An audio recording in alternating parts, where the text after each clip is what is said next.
It started with a cardboard box on my porch. No name, no sender, just a weight I could feel through the soles of my boots. I didn't even touch it at first. Just stood there, staring, wondering who in their right mind would send something unmarked to a man who doesn't officially exist anymore. It had been 212 days since I disappeared. And now there it was. A box. Like a ghost knocking politely. I live in a 14-foot trailer behind an abandoned feed store outside of town, so dead the highway doesn't even bother to name it. I work nights welding steel joints for old oil rigs, and days sleeping with one eye open. The kind of life no one stumbles into unless they're running from something. Or someone. I picked up the box. Inside was a wilted camellia, a scratched-up Polaroid of me and her at a pumpkin patch in 2014, and a handwritten note on the back of a grocery receipt. The note said, "I found you. Please, let me in. H." I felt my stomach curling on itself. H. No, love, Harper. No, please forgive me. Just a single, neat initial like a signature on a death certificate. And for the first time in months, I felt something other than rusted-over exhaustion. I felt rage. Let me tell you what she did. Not because I want sympathy. I don't. I want someone to understand what it's like to be broken so gently that even the pieces feel guilty for falling apart. I was never the type of man women remembered. Even Harper once told me, during one of her late-night wine-soaked honesty hours, that when she first met me, I blended in like a beige wall in a beige house on a beige day. And still, I married her. Still, I gave her everything. Even when she said she wanted to move to a bigger city, I found us a rental near the coast. Even when she quit her job to figure things out, I picked up extra shifts at the shipyard. Even when she started texting under the blanket at 3 a.m., I told myself maybe she joined a poetry club or found a passion for late-night memes. She was clever, I'll give her that. She never said, "I'm cheating." She said, "You're suffocating me." She never said, "There's someone else." She said, "I just need to feel alive again." She said it with the tone of a surgeon explaining that they had to amputate a perfectly healthy limb for balance. And when I finally cracked and asked her straight up, "Is there someone else?" She looked me dead in the eyes and said, "There was. But he doesn't want me anymore either." That was the last thing she ever said to me. Until now. Until that box. 7 months of silence. 7 months of me fading from her world like pencil on wet paper. And now she sends me a flower and a note? Like she's the one grieving? That night, I didn't sleep. I just sat in the dim, flickering glow of my trailer's gas heater, holding the Polaroid, watching the flames dance across her smile. That old smile. The one I used to think was mine. But the thing is, she didn't come all this way just to say sorry. She came because she thinks I'm still the man she broke.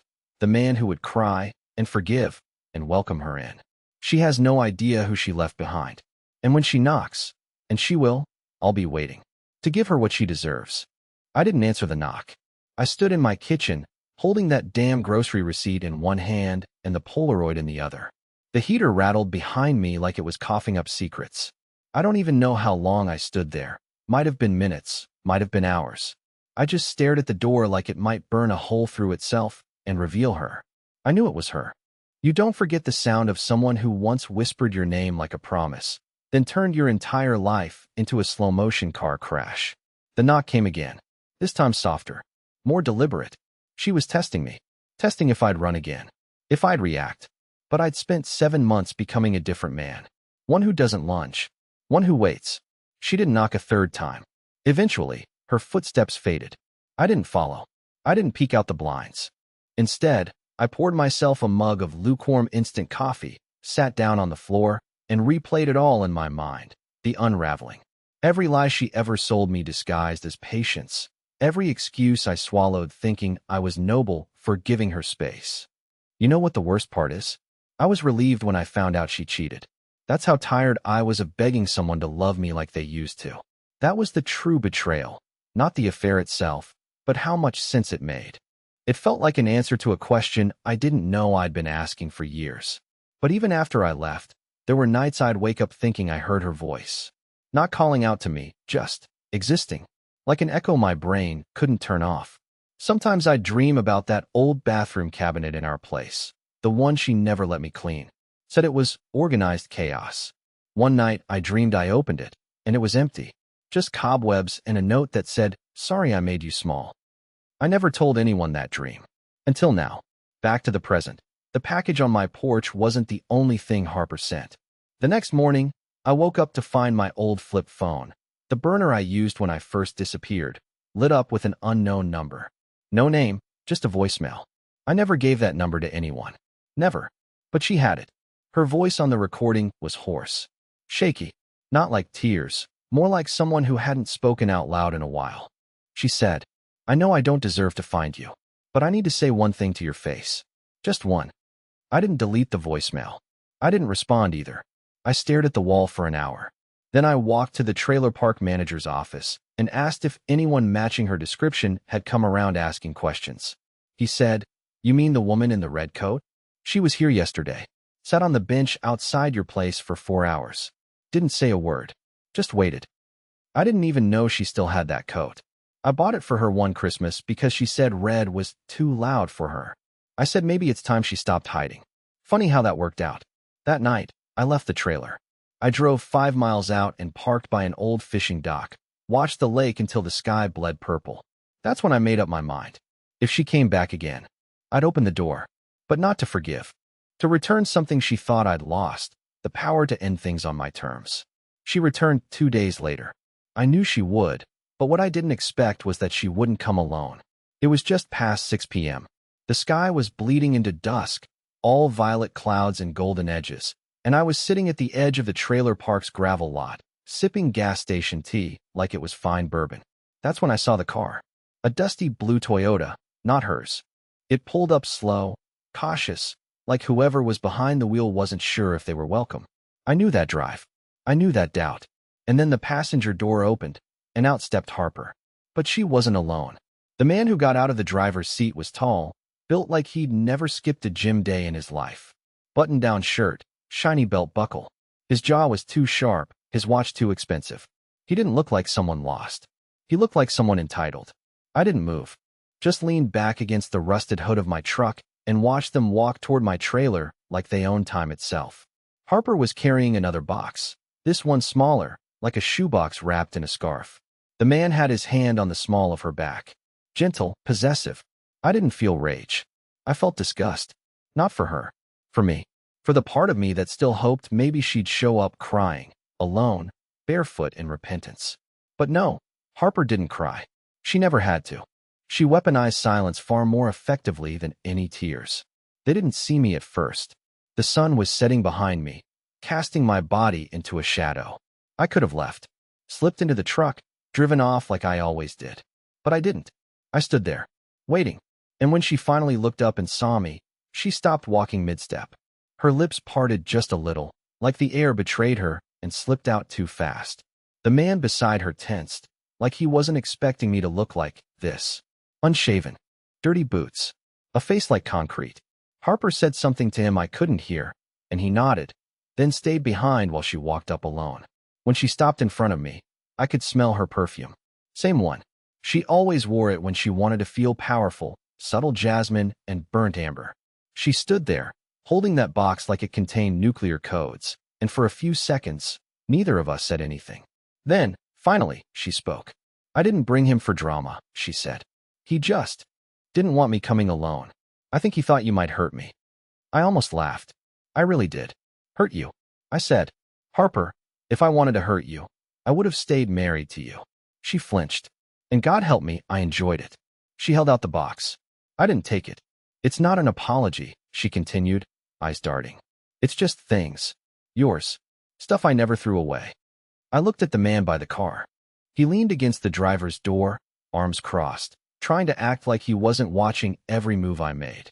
"You're with him now?" I asked. Her face did something weird. Not shame, not pride, just a flicker of acknowledgement. "It's not what you think." "No," I said, stepping forward.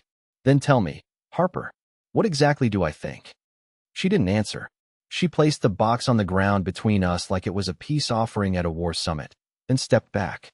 The silence between us swelled, thick and hot, like August air. I could feel the tension climbing the back of my neck. My hands were trembling, not from fear, from memory. And then, almost too quietly to hear, she whispered, "I never stopped looking. I crouched, picked up the box, and turned to leave. But before I stepped away, I said just loud enough for her to hear, "You're lucky I found peace before you found me." Then I walked into my trailer, shut the door, and locked it. I didn't hear her leave, but I did hear her new boyfriend throw something at the side of my trailer on the way out. I didn't go outside to check. I didn't need to, because I already knew. She wasn't done yet, and that meant neither was I. I didn't touch the box until midnight. For hours it sat on the counter like a snake coiled in fabric, daring me to come close. I tried to distract myself, brewed tea, played an old radio station, even scrubbed grease stains off the stove that had been there since I bought the trailer. But every time I looked up, the box was still there, still waiting, still whispering that it had teeth. Finally, I pulled the scarf away and lifted the lid. Inside was a mess of old photographs, receipts, a watch I'd lost years ago, and one thing that made me sit down so fast the chair screeched against the floor. It was my journal, the one I kept hidden in the false bottom of my dresser, the one where I'd written things I never said out loud. My fears, my suspicions, the nights I described in detail how I thought Harper was lying, how I felt invisible in my own marriage, how I sometimes wanted to vanish. I hadn't seen that journal since before I left. I never packed it. I never touched it the night I walked away. Yet here it was, in her hands all this time, read or unread, I didn't know. But the leather cover was worn, and a few pages bent at the corners. She'd opened it. She'd read me like an autopsy. On the last page, something new had been written. Not in my handwriting. Hers. The words were simple. "I understand now." I stared at that line for what felt like an eternity. Understand what? That she broke me? That she picked someone else and expected me to quietly keep existing in her orbit like a discarded moon? Or was it something darker? That she knew the only way to find me was to crawl inside the hollow space she left in the first place? My chest burned. I shoved the box shut, slid it under the bed, and tried to force myself to sleep, but my head was alive with questions. Why bring this? Why show me she had it? And what was the point of the man she brought with her? Backup? Protection? Or leverage? The next morning, when I stepped outside, there was something new waiting. A dent in the trailer siding where the man had thrown whatever it was the night before. At the base of the dent lay a cracked lighter, cheap plastic, red casing. On the side, scratched in small letters, were the initials H.B. Not Harper's. The man's. I didn't even know his name until then. Now I had initials. Now I had proof that he wanted me to know he'd been here, that he wasn't just muscle or comfort. He wanted me to feel cornered, like they were a team, like my existence depended on their permission. But he didn't know me. Not anymore. That night, I sat in the dark with my journal open on my lap, staring at Harper's words. "I understand now." Over and over. I mouthed the sentence until it lost all meaning, until I almost believed it, until I remembered the way she looked at him when she stepped out of that car. That wasn't a woman who understood anything. That was a woman who had already decided the ending and assumed I'd accept it. She had no idea. The next time she knocked, I was going to open the door, not to let her in, not to reconcile. I was going to show her just how much of me she had never understood. 3 days passed, and I didn't hear from her again. No calls, no knocks, no packages on the porch. It was like she evaporated into the same silence I had once used to escape her. But I knew better. That woman didn't give up. Harper never lost. Not the argument, not the room, and sure as hell not the narrative. Which meant the silence wasn't surrender. It was strategy. And so I began my own. I started leaving breadcrumbs. Not obvious ones. Just enough. I called the grocery store I knew she still frequented, block number, and asked if they carried a specific brand of pickled okra. A brand I used to buy every week. I didn't care about the answer. I just wanted my voice recorded on their line. I ordered a gas station coffee using the old nickname she gave me, Boone, and paid in cash, but I made sure the cashier, a teenager with bleached eyebrows and a good memory, repeated it back to me. I lingered in places I hadn't stepped foot in since I vanished, just long enough to be noticed, but not long enough to be followed. I needed her to know that I was shifting, that I was no longer waiting to be found. I was laying a trail she could chase. Because I needed one more thing from her. I needed her to break character. You see, Harper was always composed, controlled. She played emotion like it was a violin, soft when she wanted pity, sharp when she needed power. But everyone has a point where their mask slips, and I was determined to see what her real face looked like underneath. I never got that when we were married. I got performances. Pretty ones. But now I wanted the raw film. Unedited. I wanted to see her unravel in real time. So I gave her just enough rope. And on the 5th night, she took it. I came home from work, sweat-drenched, steel dust still clinging to my skin. And there she was, sitting on the steps of my trailer. Alone this time. No red coat. No boyfriend. Just a pair of jeans, a baggy sweater, and eyes that had stopped pretending they weren't desperate. Before I could say a word, she stood up and said, "You want the truth?" I stared at her for a long second. Then I unlocked the door and went inside, leaving it open behind me. If she followed, it was her choice. She came in. I sat at the small kitchenette table, and she stayed standing, like she couldn't decide whether this was a confession or a cross-examination. Then, slowly, she reached into her purse and pulled out an envelope. It was thick, yellow, taped shut like it had been mailed but never sent. She placed it on the table in front of me, but didn't push it forward. "I wrote this 6 months ago," she said. "I didn't know where to send it. Didn't think you'd ever read it. But now you've seen the box, the journal.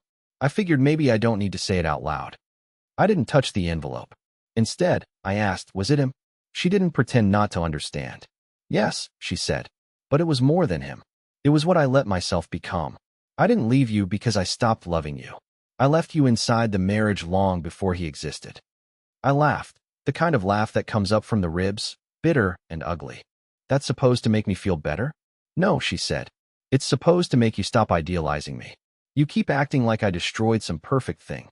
But we were already bleeding when he showed up. He was just the knife I picked." That shut me up. She sat down then, across from me, folded her hands like she was praying. And then she asked, "Why did you really leave without a word?" I didn't answer right away. I looked at the envelope again, then back at her.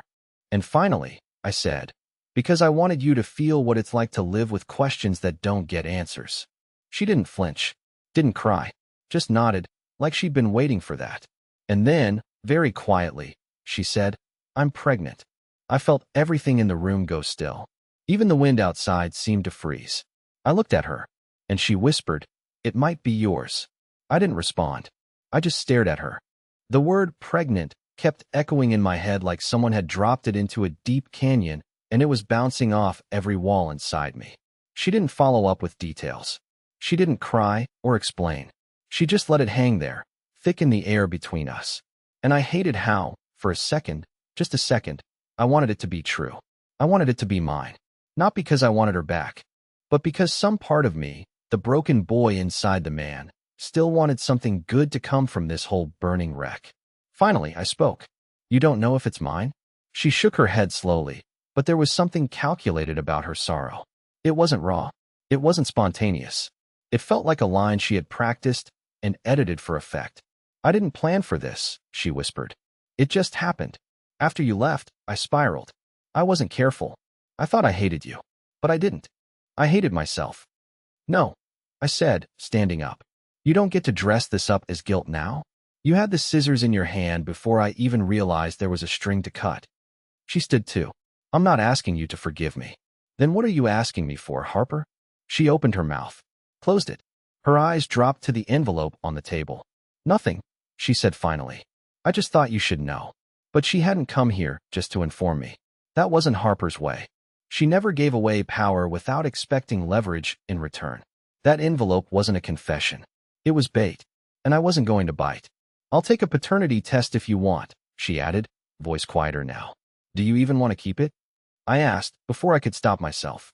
She looked away, and for the first time that night, I saw a crack in her. "I don't know," she said, "but I knew I couldn't make that decision without telling you first." That was the line. That was the moment where everything could have changed. I could have softened.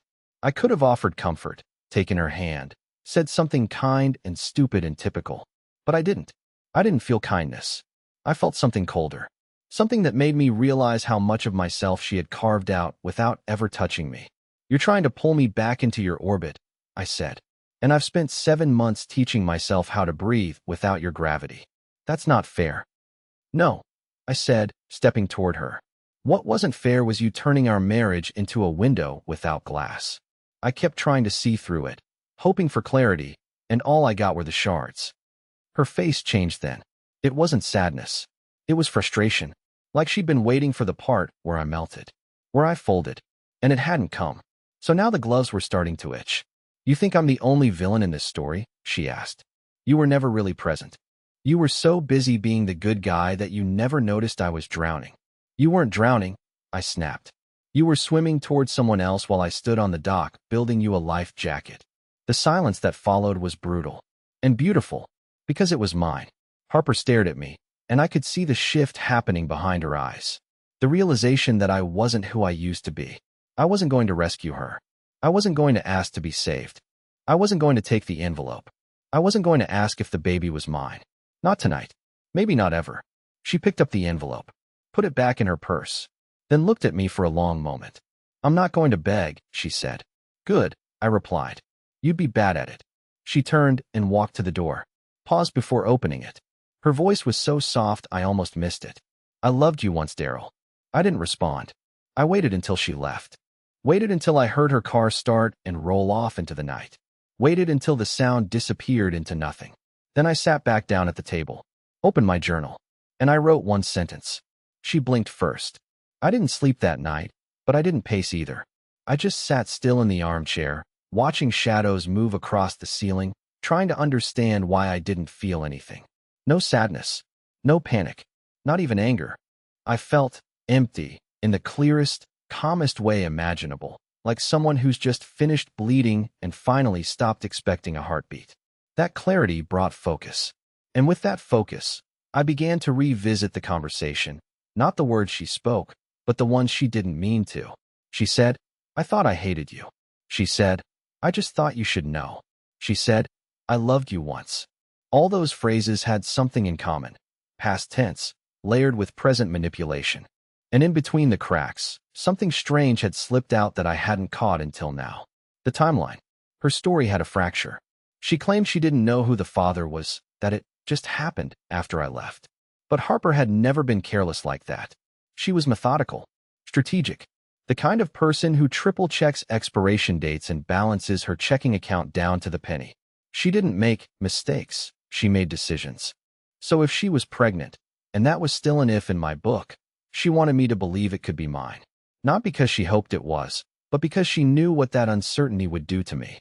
It would pull me into her gravity again, give her one last thread of control. Even if I didn't want her, I might want the idea of legacy, of responsibility, of some version of us surviving. But the way she worded it, she'd slipped. Just once. She said, "I thought I hated you." Not, "I hated you." Which meant there was still someone else in the picture during that time. Someone she needed to compare me to. Someone still around after I left, possibly even before. And the only man I'd seen her with was Mr. Jim Belt Buckle from the Toyota.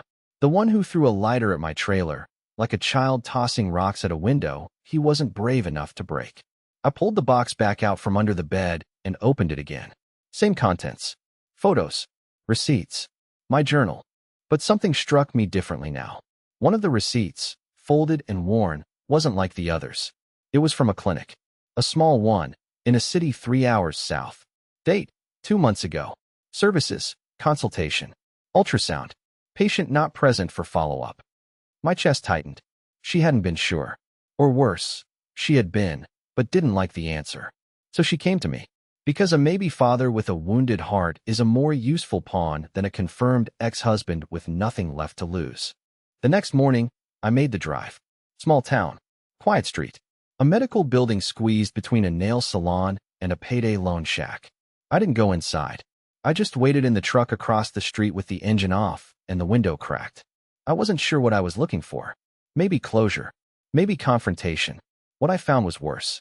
Around 11:45, I saw her. Harper. She stepped out of the clinic side entrance. Alone. No bag. No documents. Just her phone in one hand and a worried expression she didn't even know she was wearing. She looked over her shoulder more than once.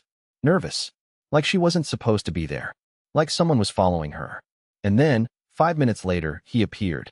The man from the Toyota. Not from a car, but from the clinic's front door. He was holding something. A folder. Not her folder. His. I watched them talk. Their body language was tight, clipped. They weren't a couple.